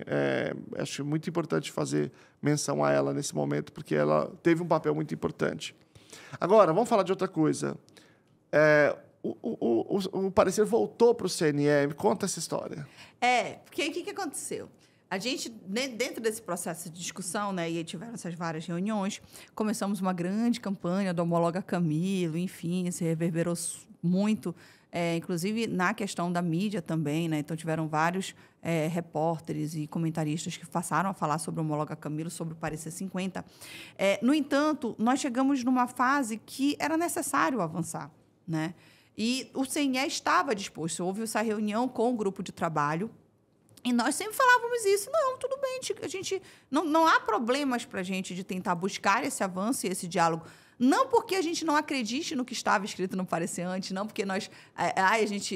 não por um reconhecimento de erro. Não foi esse o diálogo que nós tivemos. O diálogo que nós tivemos foi, se é necessário para que a gente possa avançar a retirada destes tópicos para que se busque o consenso, porque o nosso objetivo maior é a inclusão. O parecer ele fala de diversos aspectos, né? Então, nós entendemos que era necessário fazer essa composição para que nós pudéssemos avançar, porque o que nós queremos é avançar, né? A gente não quer a gente não pode ser casa de ferreiro, espeto de pau, né? A gente não pode a gente acha que tem uma posição ideológica aqui que não há qualquer tipo de concessão ou de atualização, e nós não poderíamos tomar as mesmas medidas. Então, nesse contexto, foi feito, então, um pedido do presidente Cury, em diálogo com o ministro da Educação, para que o processo voltasse ao Conselho Nacional de Educação, para que fosse feita esta revisão. Então, vou dar um exemplo a você. E até porque nós estávamos muito tranquilos quanto a todo o trabalho que tinha sido feito. Uma das críticas muito profundas que foi feito em alguns documentos contrários é que exatamente não tinha tido participação social. Aí nós explicávamos todo esse processo de que o CNE já era democrático, o GT. E aí, não, mas aí só é democrático se tiver consulta pública, audiência pública, porque a ONU recomenda. E não, tudo bem, a gente não é contra fazer. Que as pessoas, elas, talvez equivocadamente, elas acham que, de alguma forma, nós fizemos de uma forma que não tivesse, que ninguém pudesse saber. E isso nunca passou pela nossa cabeça. Mesmo. Eu não sei, às vezes eu acho assim que elas têm uma percepção, não, a gente se trancava escondido, ninguém sabia que a gente existia. Não aconteceu isso, como eu lhe disse. Nós, inclusive, estivemos no Ministério da Educação, nós tivemos reunião com os diretores, né? Nós estávamos lá, entendeu? Então, assim, a gente nunca teve essa coisa de, a gente não quer que ninguém saiba que a gente está... Aliás, publicamente, né, nas redes sociais, várias vezes, nós estamos lá, né?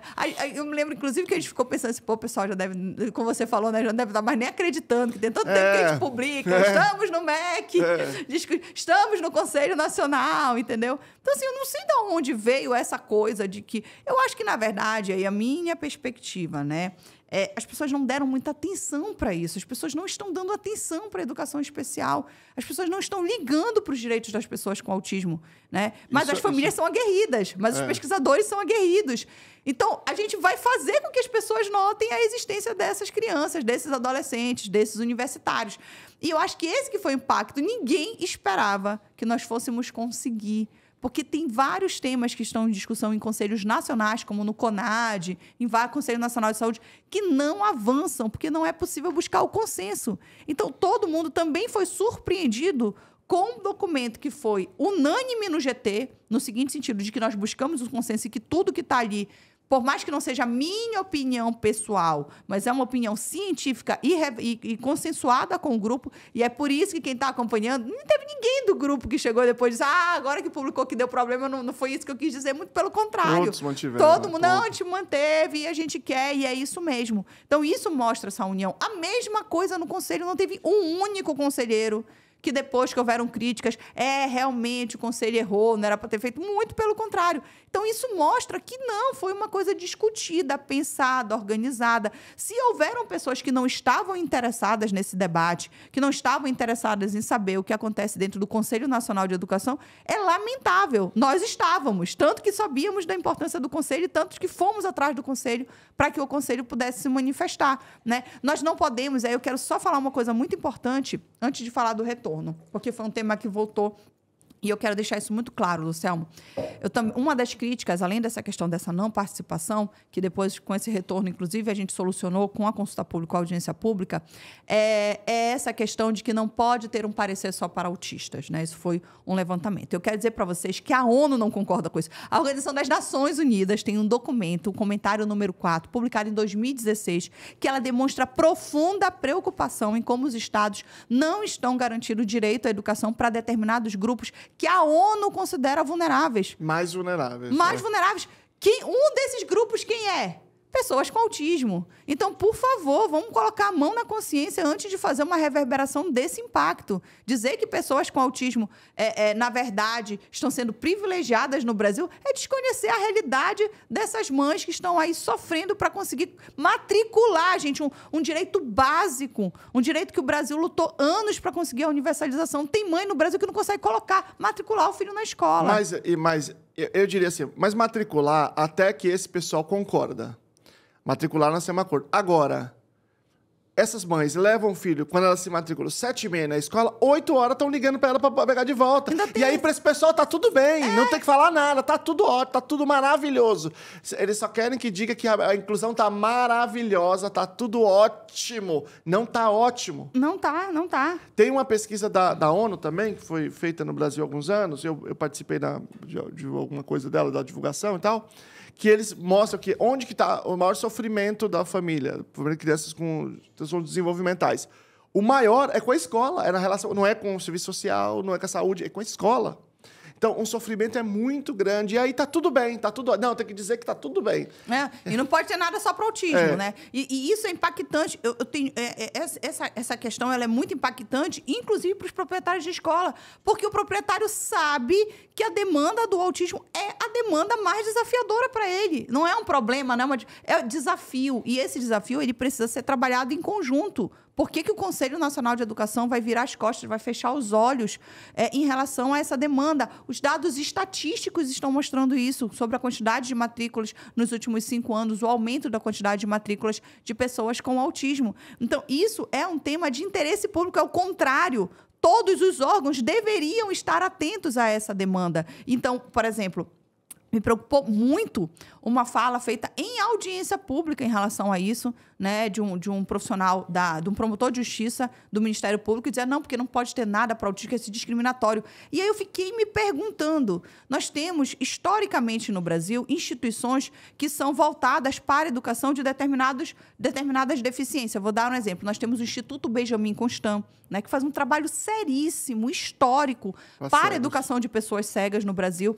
Nós temos o Instituto Nacional de Educação dos Surdos, que tem professores concursados, professores federais concursados, que tem uma estrutura que, muito pelo contrário, continua lutando para que não seja fechado. Então, você imagina o impacto de uma pessoa que representa o Estado brasileiro dizer que não pode ter política específica para nenhuma das deficiências. E eu comecei a me perguntar, essas pessoas serão contra o fechamento do IBC? Vão querer fechar o Instituto Benjamin Constant, que existe desde o Império no Brasil? Vão querer fechar o INES? Vão querer dizer que não pode ter um tradutor, intérprete, porque não pode ter nada específico? Ou isso é só com autismo? Porque se é só com autismo, então a gente tem que começar a se perguntar se nós não estamos diante de uma situação de genocídio. Se não estão querendo criminalizar determinados grupos que estão na defesa dos seus direitos. Porque esse que é o problema.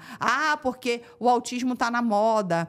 Porque as mães só querem para o autismo. Não, as mães estão lutando pelo direito dos seus filhos. E muito pelo contrário, inspiradas pelo movimento de pessoas com deficiência, de muita gente que lutou antes da gente, e muito pelo contrário, ensinou a gente a lutar. Porque se hoje a gente luta para que tenha um profissional, um acompanhante especializado que saiba sobre o que é autismo, é porque a gente se inspirou no tradutor de Libras, que é o cara que tem formação que a LBI diz que, inclusive, para atuar no ensino superior tem que ter ensino superior. Então, por que o acompanhante especializado pode ser qualquer pessoa? Por que não tem definição? Por que a gente não tem segurança jurídica? Então, o que a gente quer, muito pelo contrário, é inspirado no direito que é garantido às outras deficiências, que a gente possa avançar juntos, né? Então, assim, me choca que pessoas que representam o Estado brasileiro tenham esse discurso. Para mim, que sou uma pessoa dos direitos humanos, que eu venho do Estado que mais criminaliza defensores de direitos humanos, nós temos que estar muito atentos, porque muitas vezes a gente sente o cheiro de longe da criminalização. Então, quando esses grupos começam a dizer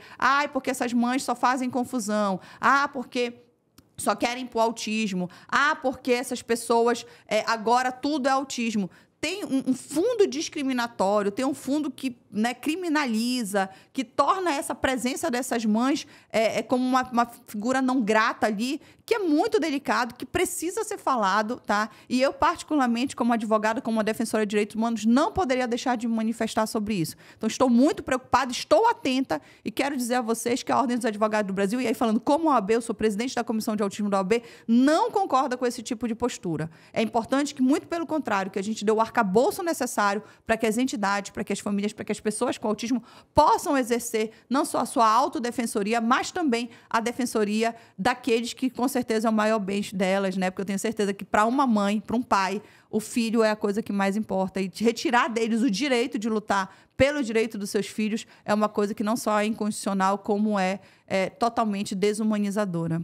Eu esqueci só de fazer um parênteses que você me perguntou, né? Então, só para contar aqui para quem está nos ouvindo. Então, foi feito esse diálogo entre o presidente Cury e o ministro Camilo Santana, o processo retornou e foram feitos três organizações, uma metodologia com 3 bases, né?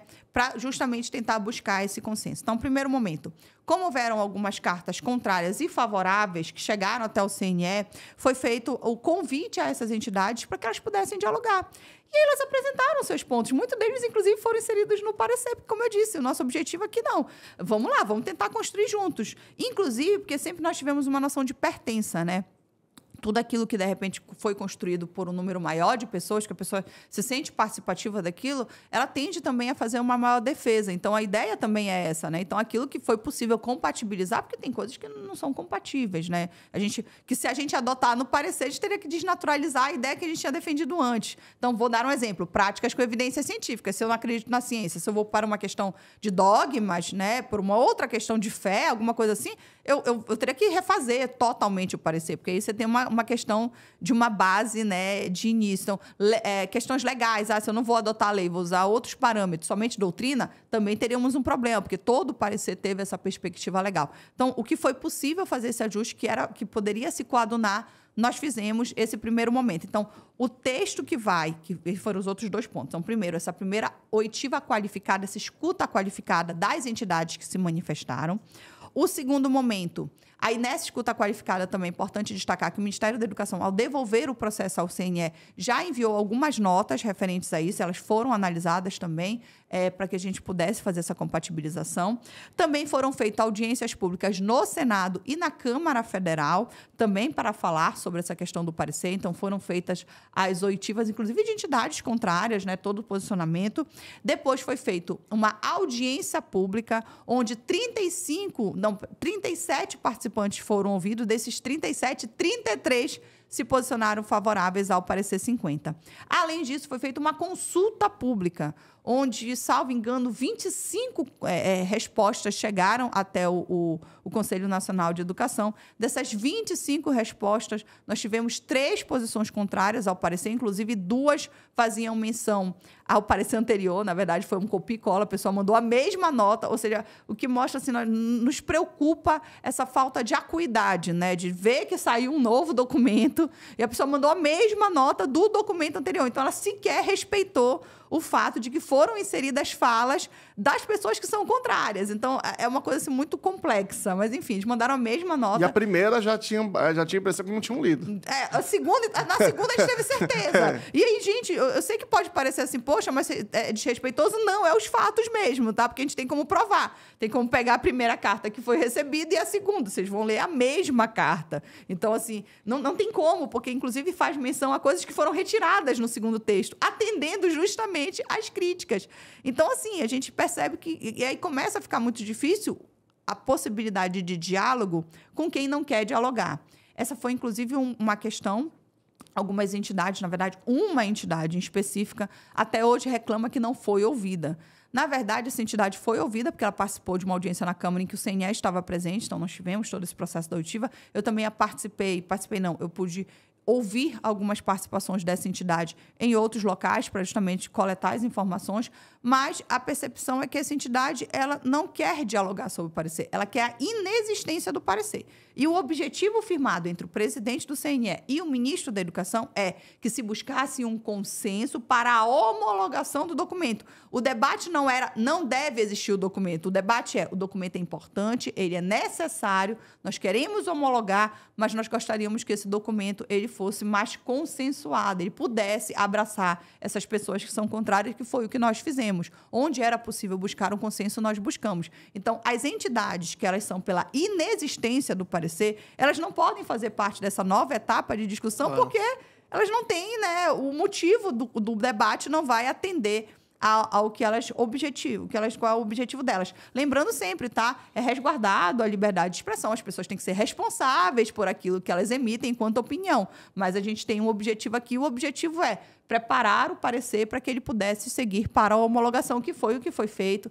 Foi muito debatido, foi construído conjuntamente. E aí, na consulta pública, com a audiência pública, mais uma vez demonstrando o quanto a sociedade quer o parecer, né? E quanto a sociedade está imbuída nesse espírito do parecer realmente ser uma orientação necessária. Mas assim, Luciano, você sabe que a gente tem conversado muito sobre isso, né?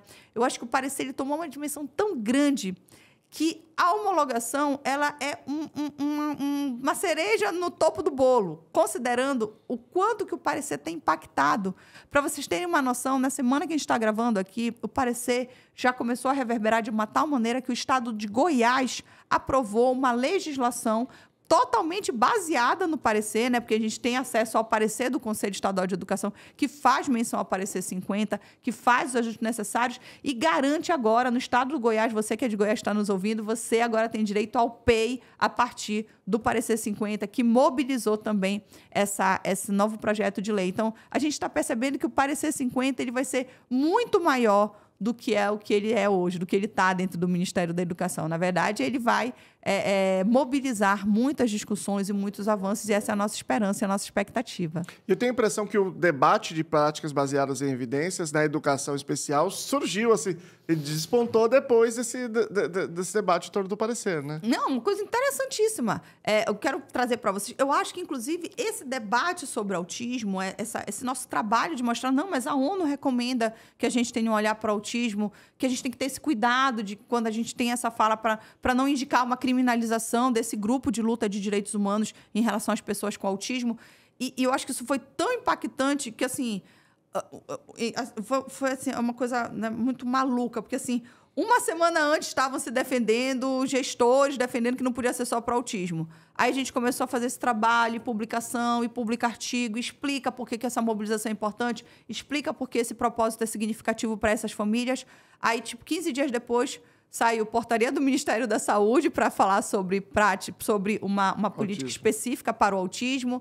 Aí você teve portaria do Ministério da Educação para criar um grupo de trabalho para apoio escolar, que é para todas as deficiências, e adivinha qual é a única entidade que faz parte? Uma entidade de autistas. Né? Então, o próprio Ministério da Educação, que diz que não pode ser só a questão do autismo, hoje a única entidade que está representando todas as deficiências para definir sobre apoio escolar é uma entidade de autismo. E aí você vê, né, a contradição, porque nós somos favoráveis, muito pelo contrário, que aquilo que diz respeito a todas as deficiências também possam ouvir todas as deficiências. E o Parecer 50 fez isso, tá, pessoal? Então, nós temos cartas de apoio. Federação das Pestalozzi e Federação das APAS, que não só construíram um documento com a gente, como são entidades muito representativas na área de deficiência intelectual. Nós temos também o apoio múltiplas também. Exato, deficiências múltiplas. Nós temos uma carta da FENES, Federação Nacional de Educação de Surdos, concordando com o parecer e apoiando o parecer, fora os outros grupos de deficiência, talvez que até estão tomando mais conhecimento sobre a questão do autismo. Então, veja bem, não é verdade essa coisa de que o Parecer 50 ofendeu defendeu determinados grupos de pessoas com deficiência. Não houve nenhuma entidade de outras deficiências que claramente se opôs ao parecer, né? E quando se opôs, não foi nesse sentido, a gente só acha que a sociedade devia ser mais ouvida. Então, ok, vamos lá, a gente faz isso. Se isso foi algo que poderia ser solucionado, por que não? Né? A gente nunca teve esse posicionamento radical. Não, agora já foi, ninguém mais vai ser ouvido. Não, muito pelo contrário, vamos ouvir sim. Se a gente acredita no documento, vamos ouvir. Tanto ouvimos que, de novo, por quase total unanimidade das participações, o parecer 50 é aquilo que é buscado pela sociedade. Então, isso mostra que o que a gente fez é o caminho certo mesmo e que, muito pelo contrário, ele é um ponto de início. Isso foi uma fala do pessoal da UFMG, lembra? Que eu nem conhecia o pessoal da Praia. E eles lançaram uma das primeiras notas técnicas favorável ao parecer, com um estudo, levantando toda a importância desse parecer. E eles falaram uma coisa que me marcou muito, que serviu como norte de luta. O parecer, ele é um ponto inicial. O parecer deve ser a nossa estratégia de onde se parte esse debate. Não é por conta do parecer que amanhã todos os problemas vão estar resolvidos, muito pelo contrário. Mas ele ajuda, ele dá um caminho, ele diz, opa, como é que eu vou planejar? Como é que eu devo pensar? Como eu sei que a escola do meu filho é inclusiva? Quem é esse estudante com autismo? Então, eu começo a ter algumas respostas de dúvidas que são essenciais para eu começar a pensar em como efetivar esse processo de inclusão. Então, acho que uma das melhores avaliações do parecer foi o da Praia nesse sentido. O parecer ele é um ponto de início. Ainda tem muita coisa para a gente lutar para chegar numa educação inclusiva. Nós estamos chegando ao final aqui, Flávia, mas eu quero só contar... Já contei essa história para algumas pessoas, né? Mas, mais uma vez... Porque na internet, às vezes a pessoa vê uma coisa, vê outra, né? A gente começou a discutir muito, eu e a Flávia, desde 2018, sobre prática baseada em evidência para educação especial. E um belo dia a Flávia me falou assim, Selmo, tem um problema aqui. Porque eu gostei desse conceito, eu estou falando para as pessoas, aí as pessoas falam assim, pô, legal, como é que eu faço para saber mais? Não, vê o YouTube do Selmo.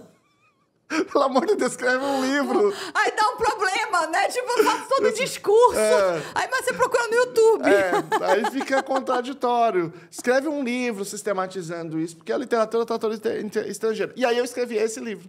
Então, esse livro aqui foi por conta dessa cobrança da Flávia. E aí eu vou te dar um desse aqui, que é o meu anterior, Transtorno do Espectro Autista, uma brevíssima introdução. E esse eu tenho um artigo. Esse artigo é Autismo, um olhar a 360 graus, volume 2, que é um artigo sobre alfabetização.